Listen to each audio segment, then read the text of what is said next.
বিশ্ব রেকর্ড করা ভিডিও আজকে নিয়ে চলে আসলাম আপনাদের মাঝে। এই যে এই ভাইটা দেখছেন বাংলার সুপারম্যান, সে কিন্তু আজকে এই যে এই নারকেল গাছে উঠতে 60 থেকে 100 ফুট প্রায় নারকেল গাছটার উচ্চতা। তো ভাইয়া কিন্তু চোখ বন্ধ করে, মানে চোখটা গামছায় বেঁধে দেবো, সে কিন্তু চোখ বাঁধা অবস্থায় গাছে উঠবে, উঠে কিন্তু সে নারকেল পারবে। তো ভাই আপনি কি এটা কি সত্যি পারবেন যে আপনার চোখটা বেঁধে দেবো, আপনি চোখ বাঁধা অবস্থায় গাছে উঠবেন?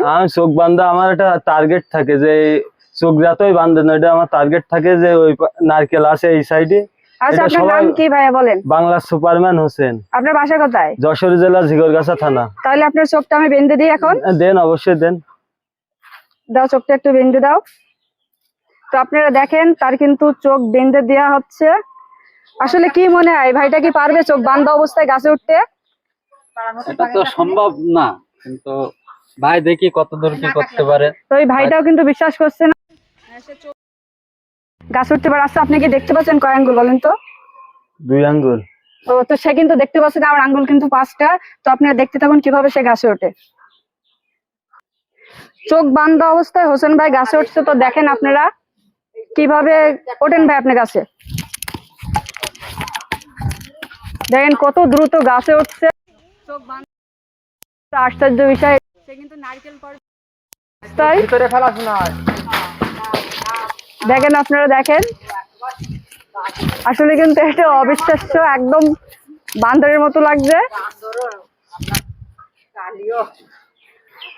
সে কিন্তু তার চোখ বান্ধা অবস্থায় গাছে উঠে নারকেল পেড়ে আপনাদেরকে দেখাইলো। সে কিন্তু খুবই ভালো একটা ছেলে, কিন্তু তার ভিতরেও খুবই সুন্দর প্রতিভা আছে, কিন্তু সেই প্রতিভাটা কিন্তু সে তুলে ধরতে পারে না। আমাদের মতো কিছু কিছু ভিডিও কন্টেন্ট ক্রিয়েটারদের মাধ্যমে এই প্রতিভাটা সে তুলে ধরে। তো আপনারা কিন্তু ভাইটার জন্য দোয়া করবেন, সে যেন সামনের দিকে এগিয়ে যেতে পারে, তার জন্য একটা নাম দাম হয়ে যায়।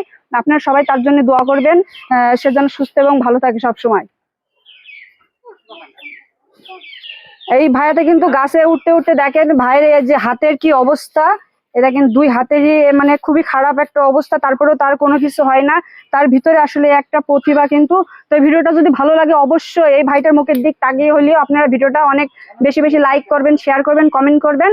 তো সবাই ভালো থাকবেন, সুস্থ থাকবেন, আল্লাহ হাফেজ।